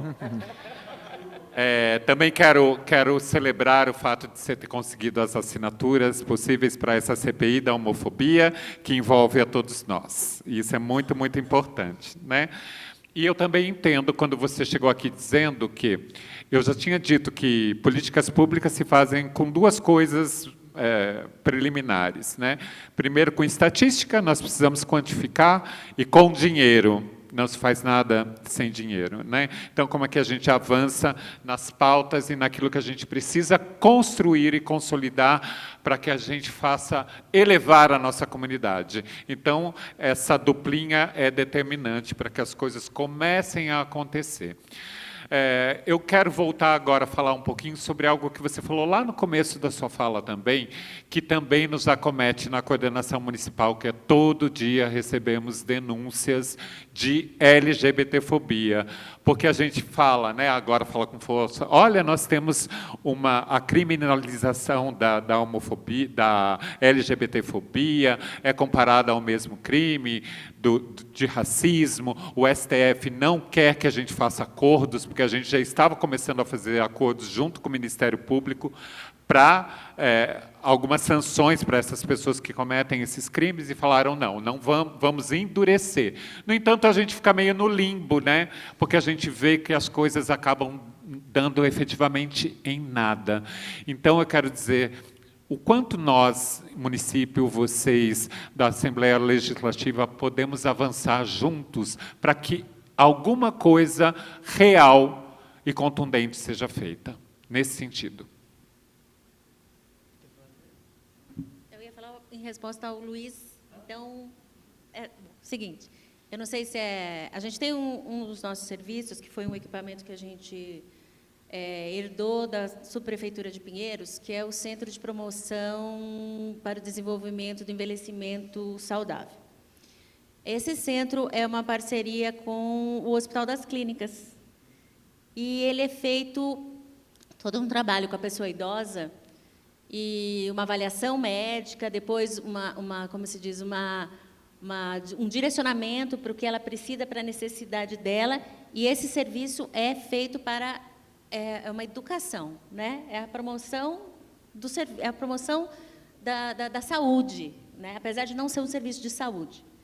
E eu tive ontem com o Dr. Marcel, porque a gente está entrou o centro de referência, o posto avançado, no mesmo espaço, e eu fui conversei com ele sobre a possibilidade desse serviço ser voltado para a comunidade LGBT. E ele falou que tinha já no HC o pessoal do Milton Krenit, né? E que ele iria conversar com ele, porque poderá haver a possibilidade desse tipo de serviço para a população, para a comunidade. Então, esse é um passo, né, efetivo, né, que eu dei ontem, né, e não sei quando vai ser concretizado, mas que é uma coisa que a gente está tentando. Como coordenação de política para a pessoa idosa, isso é uma coisa que já dei o primeiro passo. Então, em relação à velhice e à comunidade, eu estou tentando, pelo menos, esse serviço, que eu acho que vai agregar pessoas que estiveram aqui, o doutor Milton esteve aqui cedo, mas eu não participei, não assisti. Estou aqui com o André, então eu acho que, nesse sentido, eu consigo ajudar um pouco. E espero que ele também ajude, né? Vamos lá, a gente tem um espaço, pelo menos. Bom, gostei muito das provocações, das discussões. Primeiro, sobre essa questão de com quem dialogar, eu concordo completamente. A pauta LGBT não é uma pauta de esquerda ou de direita. Outra coisa é a gente dizer que só um campo é mais consequente com isso. Isso eu concordo. Eu acho que só a esquerda, e por isso eu sou uma pessoa de esquerda, pode ser plenamente consequente com os direitos da população LGBT, porque, no limite, as coisas que a direita defende, uma hora vai esbarrar nisso, não é? Agora, eu acho que é muito importante que a gente consiga dialogar além. E ter essa experiência, como aqui ele falou, de uma CPI, que a gente conseguiu o número mínimo de assinaturas necessárias, que é um primeiro passo para que a gente possa avançar. Agora, os deputados da esquerda, eles não têm sequer o número mínimo. Então, para conseguir chegar lá, você precisava dialogar com deputados de outros campos, da base do governo, de direita. Para quem não sabe, é uma CPI que a gente propôs depois daquele caso do desaparecimento e assassinato de um jovem gay, depois que ele marcou um encontro por um aplicativo de relacionamento, que não é um caso isolado. A gente tem tido cada vez mais relatos de pessoas que sofrem emboscadas, são assaltadas, sequestradas ou mortas. Boa parte delas numa região comum, em São Paulo, o que nos leva a pensar que pode existir uma atuação coordenada. E que, diante disso, nós falamos, não, a Assembleia Legislativa ela também tem o papel de investigar, de averiguar, e por isso tem que ter uma CPI, sabendo de todas as dificuldades que a gente teria para que ela fosse instalada. Mas muita gente dizia, vocês não vão conseguir nem o número de assinaturas, porque pauta LGBT, imagina que na Assembleia do Tarcísio, você vai conseguir avançar com a CPI da homofobia. O plano deles é enterrar as nossas pautas. A gente ainda tem muito para lutar. Que agora a gente precisa lutar para que a CPI ela seja instalada, e sim instalada para que ela aconteça e seja efetivada, que é a luta para que as coisas aconteçam, não é? Que é a segunda luta. A primeira luta é para que a gente tenha os espaços para conseguir fazer as coisas, para a gente estar nos espaços, estar no executivo, no legislativo, no mandato, ter esses instrumentos. E a segunda luta, tão importante quanto, é para que isso tudo possa ser efetivo. E para isso eu acredito que a gente precisa de muita pressão, porque é isso, eu, Renata, assim como a coordenadoria aqui de São Paulo, todos os órgãos, as ONGs, a gente passa o tempo todo reagindo, combatendo, denunciando, e vai para a Polícia Militar, e vai para a Polícia Civil, e fala com a Defensoria, e fala com o Ministério Público, e aciona esse órgão, aquele. Mas, aí que mora o problema. Se as pessoas acharem que só a nossa ação resolve o problema, sem pressão social, a gente não consegue isso. Sem comoção pública, não consegue sequer efetivar isso, por incrível que pareça. Eu sei que é difícil, eu sei que é chato, que a gente tem que ficar o dia inteiro lá criticando, compartilhando, ou faz manifestação, mas é necessário, porque as pessoas elas acham que esse terreno do judiciário, das instituições, é um terreno neutro, racional. Não é. Então, para um caso de LGBTfobia, o inquérito ir além, a pessoa ela ser processada, e ser julgada, e ser condenada, isso tem que passar por muitas barreiras. Primeira barreira da delegacia, dos policiais vão fazer abordagem, depois da delegacia onde vai ser feito o BO, depois do Ministério Público que vai julgar ou arquivar, depois do judiciário, depois da condenação, são muitas barreiras. O sistema ele é muito lento, e até por isso precisa ser questionado. Se não há pressão política, pressão social em cima disso, aí a chance de erro, de não dar em nada, ela é muito grande. Por isso que eu acredito que é muito importante esse nosso papel institucional. Eu me vejo nesse papel. Eu vejo que eu continuo sendo o mesmo Guilherme de quando conheci a Renata, com as mesmas lutas, com as mesmas pautas. A única diferença é que hoje eu tenho alguns instrumentos que eu não tinha naquela época, assim como nós temos alguns instrumentos. Então, eu sei que por ter um mandato, eu posso utilizar uma tribuna, eu posso fazer cobranças, e as coisas, infelizmente, vão ser levadas mais a sério, porque não deveria precisar ser um deputado para você denunciar um caso X e isso ser levado a sério. Bastaria você ser cidadão, mas, infelizmente, a gente sabe como as coisas são. Então, eu vejo que parte do nosso papel é dar visibilidade, provocar, questionar e pressionar. É o que a gente sempre fala. Aconteceu um caso de LGBTfobia na minha cidade, que eu tenho contato e tal. A gente se coloca à disposição, porque sabemos que se um deputado cobra, questiona, fiscaliza, tal, ou quem quer que seja, qualquer movimento que seja, viu? Isso cumpre o papel de fazer pressão. Então, eu acho que a pressão é muito importante. E concordo completamente. Esse ano eu fui candidato a prefeito em Franca. É um desafio, porque Franca é uma cidade muito conservadora, onde eu já sofri agressão, que nunca tinha eleito, até essa eleição, um parlamentar LGBT no município. E nós fomos com a cara e com a coragem, num cenário super adverso, numa eleição muito conservadora, com a esquerda absolutamente dividida, até porque parte da esquerda não queria apoiar um viadinho, sabe? Eles sempre se acham muito melhores que isso, e nós demos nome. Fomos lá... Já eram simpáticas. Simpáticas. Aí a gente foi lá, ficamos em terceiro lugar, numa disputa, mas com uma votação muito surpreendente para uma cidade tão conservadora, tão reacionária. E não foi uma campanha que a gente abaixou as nossas bandeiras. Que a gente foi lá e falou, não, vamos fingir que nós somos tudo isso para tentar ser mais viável. Foi com todas as nossas bandeiras levantadas, a gente teve uma votação que a esquerda não tinha na cidade, que nenhum hétero cis tal, tinha na cidade, há muito tempo. E muito mais do que a votação quantitativa, que foi muito expressiva, eu acho que qualitativa é um processo. Que nem quando as pessoas falam para a Érica, presidenta, sabe? A gente poder imaginar o que é ter uma pessoa LGBT num espaço de poder, e não só no legislativo, que é fundamental. Nós também queremos estar no executivo, porque o legislativo, é o que eu sempre falo, a pessoa fala, você consegue resolver esse problema? Para mim, na LESP, eu sou 1 de 94. Somando meu partido, somos 6 de 94, somando a esquerda, somos 25 de 94. Ainda é insuficiente. Existem algumas coisas que dependem só de mim. O que depende só de mim? As emendas, os nossos projetos, as nossas ações, que isso a gente faz à torta e à direito. Agora, determinadas coisas dependem de uma maioria que nem sempre é possível a gente dialogar. Temos que dialogar sempre que possível, e tem vários parlamentares que são de partidos de direita, mas são abertos a gente, ou pelo menos não fazem da sua pauta a LGBTfobia explícita, vamos dizer assim. Se eles não são militantes, eles no mínimo não querem atrapalhar, enquanto tem os outros que estão lá para atrapalhar, que quer bloquear qualquer coisa. Inclusive, a gente tem um projeto do Dia do Orgulho e do Dia da Visibilidade Lésbica, que são 2 datas diferentes, e a gente tem um projeto desse que está travado por conta de uma deputada fundamentalista que sentou em cima. E que a gente já foi conversar com ela e falou... O deputado, tem um prêmio também que a gente criou, que está lá também. Prêmio né? Janaína Lima, Janaína Lima, é um prêmio que a gente propôs para homenagear entidades, pessoas ativas do movimento LGBT. Sabe, o que custa um prêmio, né, gente? Tipo assim... Mas nós vamos fazer, não viu, vai gente? ser você que vai Independente ganhar, disso. não vai, entendeu? É só, deixa a gente fazer o prêmio para dar para quem a gente quer. Mas nem isso, porque também é uma disputa simbólica de avançar ou não os nossos projetos. Então, é uma realidade muito difícil, eu acho que a gente precisa... acumular forças, eu acho que, só que para fazer isso a gente precisa, primeiro, fazer pressão para que a gente tenha vitórias efetivas para solucionar casos específicos, e sem pressão eu posso fazer o meu melhor, todo mundo pode fazer o seu melhor, que muitas vezes não é suficiente, porque depende dessa pressão de fora, e a gente precisa estar em mais desse espaço, precisa estar no executivo, precisa estar com mais gente no legislativo para que a gente possa fazer a nossa agenda andar. Eu sempre digo, não deveria precisar de uma LGBT na política, lá na Assembleia, para que, se começasse a falar das LGBTs, é obrigação dos outros também. A questão é que eles não fazem isso. Então, para fazer isso de maneira consequente, precisa que a gente esteja lá, para não tratar como uma pauta de amanhã, de dias de festa, mas como uma pauta central, porque a central é urgente.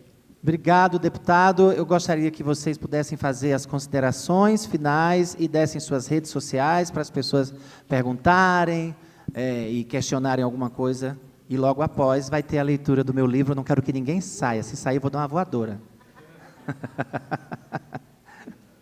Bom, eu vou deixar meu e-mail para contato. O meu e-mail é meu nome completo, André Fattori, com 2 T's, @hotmail.com. Eu sou do tempo do Hotmail ainda, tá? E, por favor, sintam-se à vontade, quem quiser enviar para qualquer tipo de comunicação. Obrigado.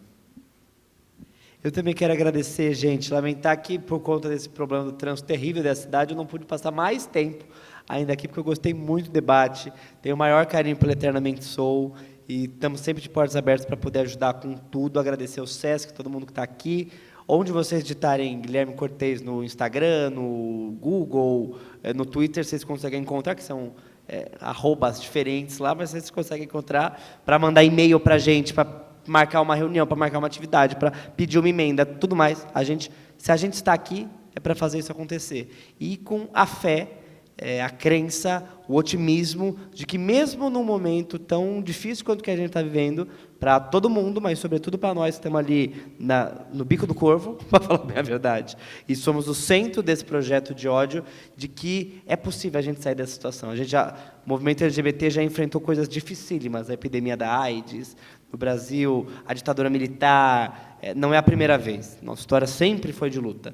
E agora a gente precisa se repensar. Quais são as estratégias nossas que estão dando certo e quais estão dando errado, e nós precisamos repensar para que a gente possa avançar. A gente não quer se contentar só com o que a gente tem hoje, só com o pouco que a gente atingiu, porque isso ainda é insuficiente para quem está morrendo, para quem não pode estar num espaço que nem esse, para quem está tendo seu direito negado. Para isso a gente precisa avançar. E para avançar a gente precisa de mais pessoas ativas, passivas também, mobilizadas de todos os diversáteis, todos os tipos delas, mobilizadas nessa luta junto com a gente. E para isso precisamos refletir, ver o que a gente tem que mudar e botar a mão na massa. Obrigado, gente, de coração. Bom, vou passar meu e-mail, porque vocês podem me encontrar na coordenação, vocês entrando também no site da Secretaria de Direitos Humanos, tem lá a coordenação específica, tanto a minha quanto a da Kylie, né? Então, o meu e-mail é asteixeira@prefeitura.sp.gov.br. Qualquer dúvida, vocês podem entrar em contato. E estou à disposição, gente, de qualquer coisa que vocês precisarem. Tá bom? Obrigada. Bom, gente, para finalizar, queria mais uma vez agradecer por esse espaço tão democrático, porque eu acho que isso é o mais importante de tudo, né? Nós estamos aqui conversando democraticamente, dialogando para o avanço e a elevação da nossa comunidade. Acho que isso é o mais importante de tudo, né? Saímos daqui com muitas lições de casa, né, Luiz? Eu acredito que esse seminário é tão importante e que ele teria conteúdo para se avançar durante uma semana inteira. Tamanha a discussão pode tomar, né? Nós estamos aqui num tempo muito breve e olha o tanto de coisas que a gente deixa de falar e de compartilhar com vocês. Acho que um outro desafio que também fica, cada um aqui com o seu trabalho, com a sua pauta, eu acho que a gente não consegue publicizar o tanto de coisas boas que a gente também faz. Porque eu acho que, agora refletindo um pouco ainda sobre o discurso do Guilherme, eu acho que jogam tanta semente da discórdia e a gente cai em tantas armadilhas de discursos de fake news para que a gente fique se matando, nós, todo o movimento LGBT, e aí a gente gasta o nosso tempo com isso, sendo que a gente poderia estar publicizando todas as coisas maravilhosas que a gente faz e que a nossa comunidade ainda não percebe.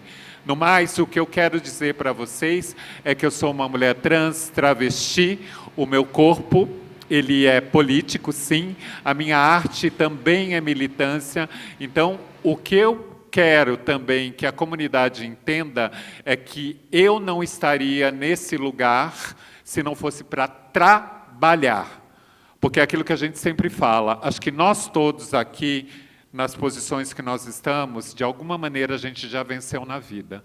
O nosso trabalho e a nossa missão tem que ser com foco em quem nem acredita que pode vencer. Então, eis aí o nosso grande desafio. Muito obrigado. Bom, eu aqui em nome da Eternamente Sou e do Sesc 24 de Maio, quero agradecer imenso essa mesa e todas as mesas que aqui passaram. Foram conversas muito produtivas que, com certeza, vocês vão levar para, de alguma maneira, fazer com que isso efetivamente vire algo que dê resultado, não só da nossa parte aqui, mas vocês também daí. Tá bom? Muito obrigada, que se desfaça a mesa. Estamos aqui.